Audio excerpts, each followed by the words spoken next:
Operação da Umbrella, capítulo 5. 3 tiros. Segundos depois, outros 2. Os sons distantes, mas distintos. Chris! Jill, por que você não... Wesker começou, mas foi interrompido por Barry.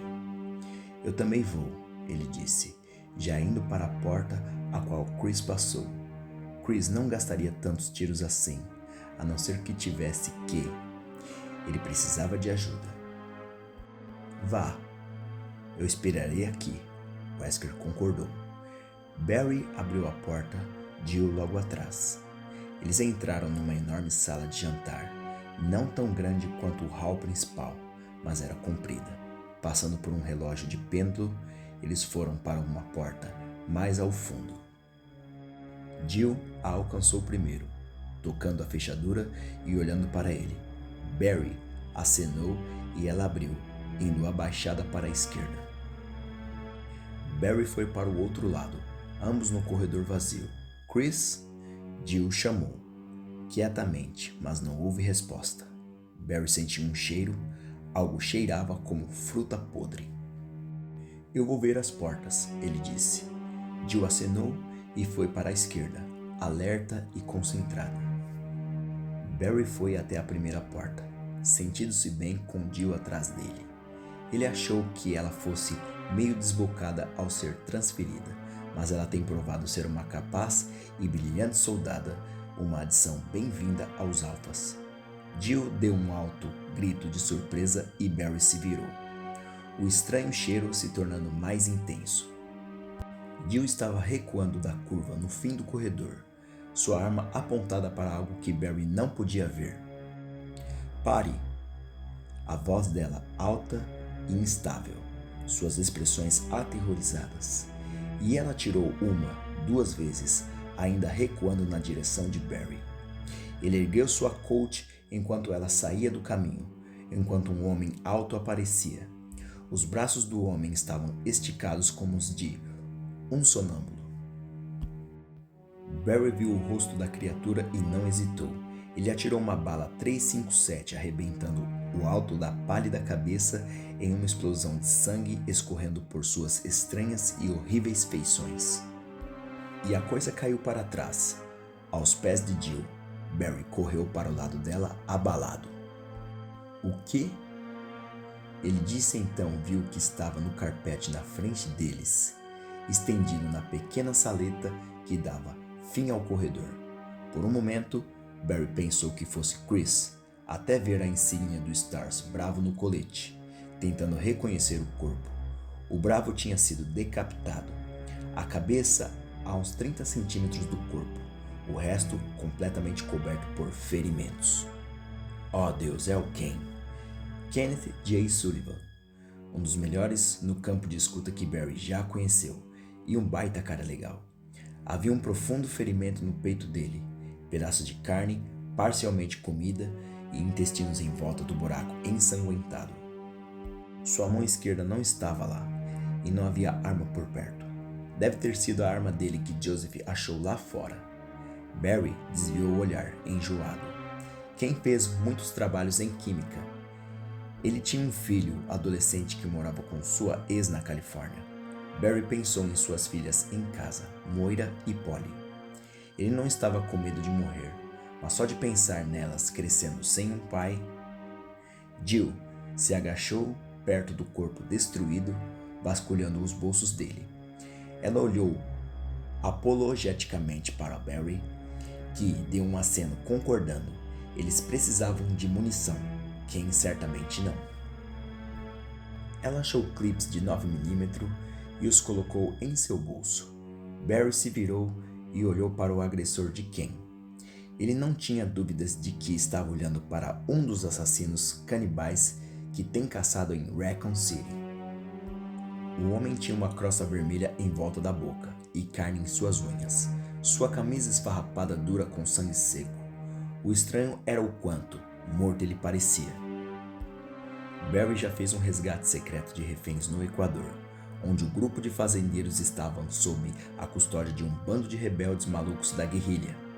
Vários reféns foram mortos e depois do Stars ter capturado os rebeldes, Barry foi registrar as mortes com um dos sobreviventes. As 4 vítimas foram baleadas, seus corpos jogados atrás de um barraco de madeira, a qual os rebeldes se apossaram. Depois de 3 semanas sob o sol da América do Sul, a pele do rosto deles tinha enrugado. Ele se lembrava delas claramente e as viu de novo, olhando para a criatura no chão. Era a face da morte. Além disso, cheirava como um matadouro num dia quente.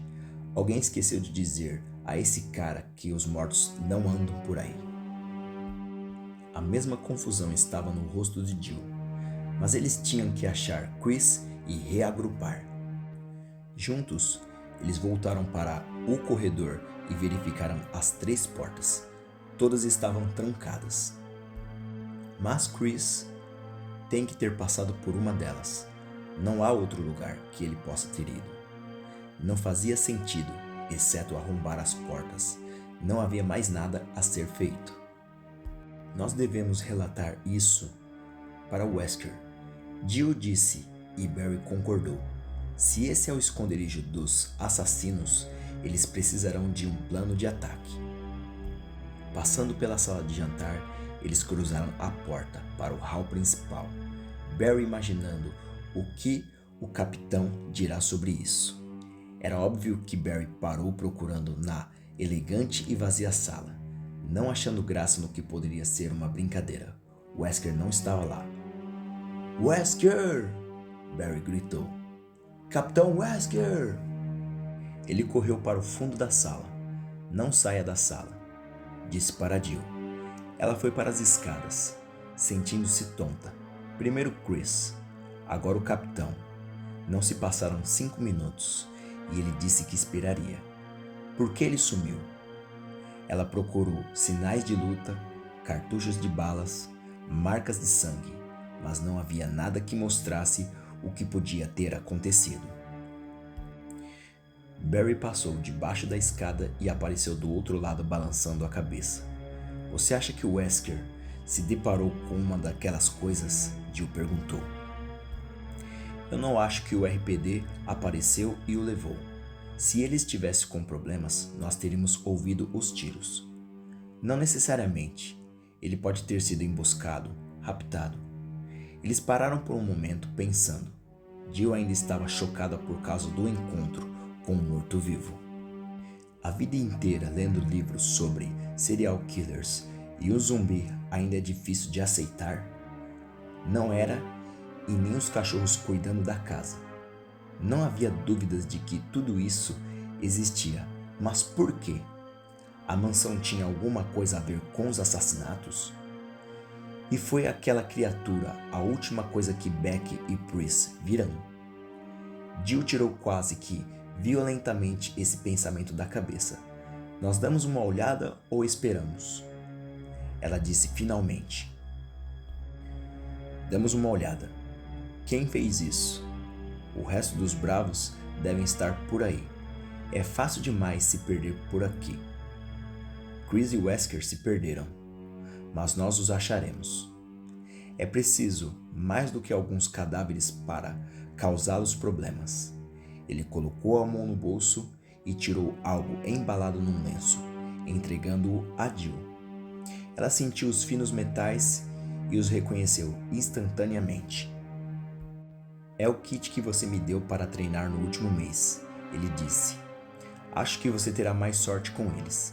Ela acenou colocando os lockpicks em seu bolso. Barry tinha se interessado pela antiga profissão dela e ela lhe deu algumas peças de sua coleção, alguns palitos e barras de torção. O material poderia ser útil. Ela pôs o pequeno pacote no bolso, em cima de algo duro e liso. O computador de Trent. Ela tinha se esquecido do estranho encontro devido aos últimos acontecimentos. Ela abriu a boca para contar a Barry, mas lembrou do conselho de Trent. "Eu não mencionaria esta conversa para ninguém. Que se dane." Ela quase falou para Chris. "E onde está Chris agora? E se as terríveis consequências de Trent já não aconteceram?" Jill decidiu ficar de boca fechada até ver o que tinha no computador. Eu acho que devemos nos separar, Barry continuou. Eu sei que é perigoso, mas tem muita coisa para ver. Achando alguém, nos encontramos aqui. Use esta sala como base, você concorda, Jill? Nós podemos ir juntos. Não, você está certo, ela disse. Eu fico com a asa leste. Ao contrário dos policiais, o Stars era treinado para se cuidarem sozinhos em situações perigosas. Tá bom, eu vou voltar e ver se consigo abrir uma daquelas portas. Fique de olho em alguma saída dos fundos. Guarde munição e tome cuidado. Você também. Barry sorriu com sua colt na mão. Eu ficarei bem. Jill foi para a porta dupla, a qual Wesker tinha tentado abrir. Barry voltou para a sala de jantar. Ela ouviu a porta abrir e fechar, ficando sozinha. A porta dupla azul foi aberta facilmente, revelando uma pequena, escura e azulada sala. Luzes iluminavam os quadros nas paredes, e no centro da sala, uma grande estátua de uma mulher segurando um vaso no ombro. Jill fechou a porta e se ajustou à escuridão, notando as duas portas no lado oposto da sala. A da esquerda estava aberta, apesar de uma arca estar bloqueando a passagem. Wesker não deve ter ido por lá. Ela foi para a da direita e tentou abri-la, trancada. Suspirando, ela colocou a mão no bolso, mas hesitou, sentindo o leitor de mini-discos. Vamos ver o que o Sr. Trent acha que é tão importante. Ela puxou e o estudou, depois apertou um botão. A tela do tamanho de um cartão de crédito se ligou. Mais alguns toques e pequenas linhas escritas apareceram. Ela reconheceu nomes e datas de jornais locais. Trent compilou todos os artigos que pôde encontrar sobre os assassinatos de desaparecimentos em Raccoon e algo sobre o Stars. Nada novo aqui. Jill foi passando, imaginando qual seria o ponto. Depois dos artigos, estava uma lista de nomes. William Birkin, Steve Keller, Michael Dees, John Howe, Marty Crackhorn, Henry Sarton, Ellen Smith, Bill Rabbitson. Ela franziu. Nenhum era familiar, exceto Bill Rabbitson. Não era o amigo de Chris, aquele que trabalhou para a Umbrella? Ela não estava certa. Ela tinha que perguntar a Chris. Se é que o acharemos. Chega de perder tempo. Ela precisava achar os outros Stars. Ela apertou o botão de continuar para chegar ao fim das informações e um desenho apareceu. Pequenas linhas padronizadas.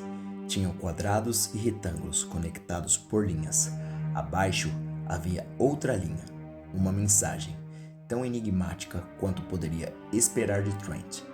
Chaves do cavaleiro, olhos do tigre, 4 peças, portão de uma nova vida, leste, águia, oeste, lobo. Nossa, que esclarecedor. Isso torna tudo mais claro, não é? O desenho era algum tipo de mapa. Ela decidiu. Parecia ser uma planta.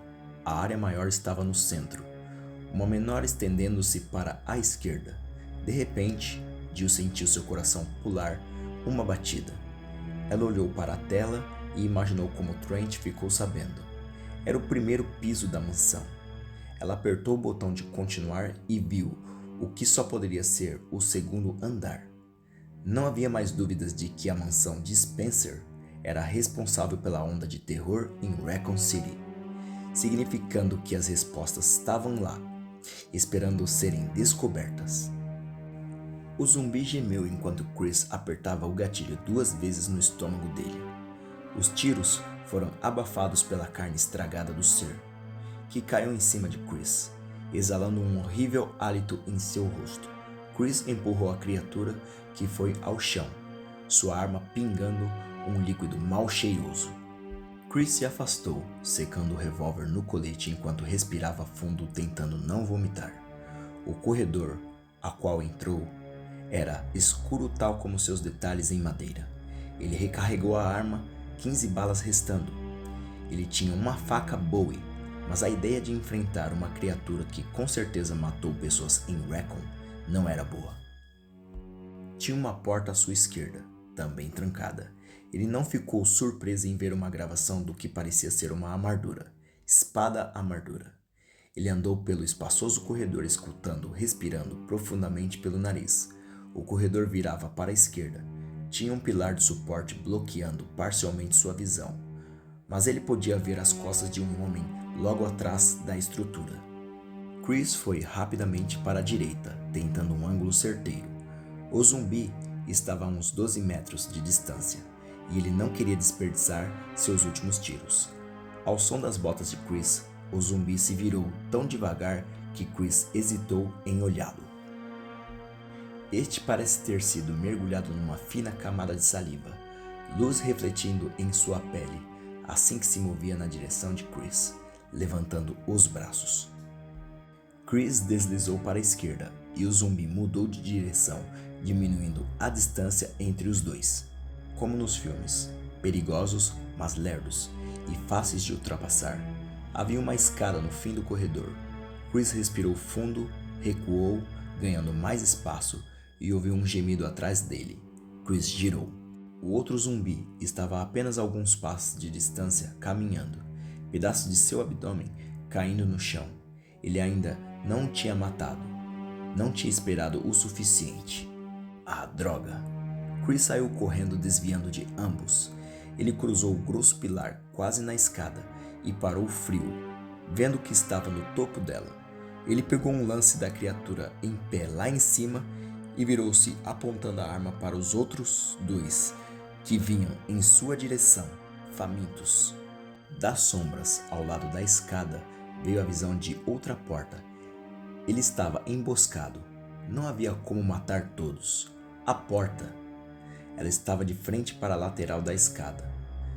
A escura madeira tão bem camuflada nas sombras que ele quase não a viu. Chris correu para ela, agarrando a maçaneta, rezando para que ela abrisse. Os zumbis estavam mais perto. Se estiver trancada, ele estará morto. Rebecca Chambers nunca esteve tão assustada em seus 18 anos. Pelo que parecia uma eternidade, ela escutou o suave som de carne apodrecida sendo esfregada na porta e tentou desesperadamente bolar um plano, seu medo crescendo a cada minuto. Não havia trava na porta e ela tinha perdido sua arma na corrida para casa. A pequena sala, apesar de bem equipada com produtos químicos e pilhas de papel, não oferecia nada mais além de um inseticida para se defender. Ela pegou o inseticida e permaneceu atrás da porta. Ela planeja usá-lo caso algum monstro aprenda a usar a maçaneta. Ela ouviu o que poderiam parecer tiros em algum lugar próximo. Sua esperança era de que fosse alguém do time, mas com o passar do tempo, ela começou a achar que era a única restando, quando a porta abriu subitamente e uma figura respirante correu para dentro. Rebecca não hesitou. Ela avançou e apertou um botão, jogando uma nuvem de química na face dele, tentando correr. "Ah!" ele gritou e encostou na porta, fechando-a.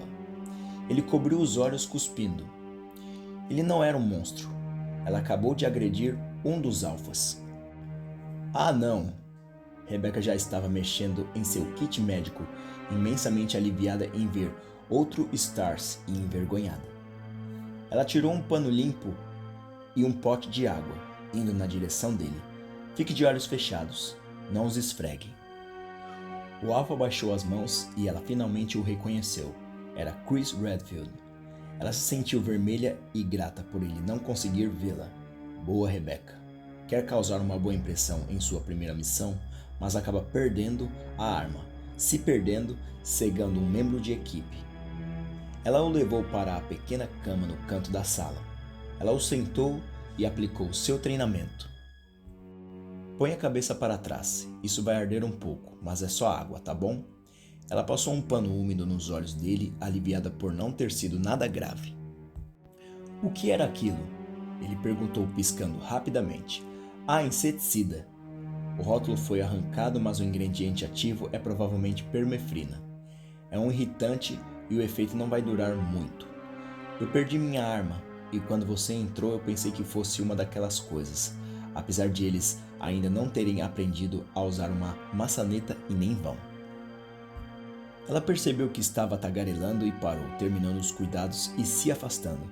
Chris esfregou o rosto e olhou para ela de olhos vermelhos. Rebecca Chambers, certo? Ela acenou miseravelmente. Olha, eu sinto muito. Não se preocupe, ele disse, e sorriu. Na verdade, não é uma arma ruim. Ele se levantou e olhou em volta, franzindo. Não tinha muito o que ver. Um baú aberto cheio de papéis, uma estante com frascos de produtos químicos, uma cama e uma mesa. E o resto do time? Ela perguntou. Eu não sei. Aconteceu algo de errado com o helicóptero e nós tivemos que pousar. Depois nós fomos atacados por animais, algum tipo de cachorro, e Enrico nos disse para correr. Ela encolheu os ombros, sentindo como se tivesse 12 anos. Eu virei na floresta e saí de frente para este lugar. Eu acho que um dos outros arrombou a porta. Estava aberta. Ela se esgotou, desviando do intenso olhar de Chris. O resto era óbvio. Ela não tem arma, se perdeu e terminou aqui. Ei, ele disse suavemente. Não havia mais nada a fazer. Enrico disse corra, você correu. Você seguiu ordens. As criaturas lá fora, os zumbis, eles estão por toda parte. Eu me perdi também, e o resto dos alfas podem estar em qualquer lugar. Confie em mim. Pelo fato de você ter chegado do lado de fora, um dos monstros deu um baixo e triste grito, fazendo Chris parar de falar. Então o que faremos agora? Nós procuraremos pelos outros e tentaremos achar a saída? Ele suspirou olhando para sua arma. Só que você não tem arma, e eu estou quase sem munição. Rebecca se iluminou e colocou a mão no bolso da calça. Ela tirou 2 clipes carregados do bolso e os deu a ele. E eu achei isso na mesa. Ela tirou uma chave prateada com uma espada entalhada nela. Chris a pegou e colocou no bolso. Ele andou para o baú e olhou para os papéis. O seu conhecimento é em bioquímica, né? Você já deu uma olhada nisso? Rebecca foi até ele, balançando a cabeça. Não, eu estive muito ocupada cuidando da porta. Ele pegou um dos papéis e ela os viu rapidamente. Era uma lista de neurotransmissores e indicadores de nível. Química cerebral, ela disse.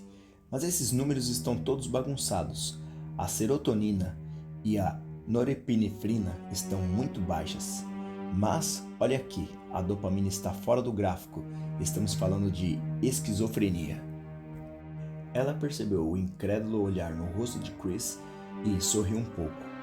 Ela teve muito disso por ser uma jovem de 18 anos formada. O STARS a recrutou logo depois da formatura, prometendo a ela uma equipe inteira de pesquisadores e um laboratório para estudar biologia molecular. Sua verdadeira paixão. Houve um leve thump na porta e o sorriso dela foi embora. Chris tirou a chave de espada do bolso e olhou seriamente para ela. Eu passei por uma porta com uma espada entalhada sobre o buraco da chave. Eu vou checá-la, ver se ela leva ao hall principal. Eu quero que você fique aqui e veja aqueles arquivos. Pode ter algo que possamos usar. Ele viu um olhar de incerteza nela e sorriu gentilmente. Eu tenho munição graças a você, e não vou ficar muito tempo fora. Ela acenou tentando relaxar. Ela estava assustada, tal como ele devia estar também.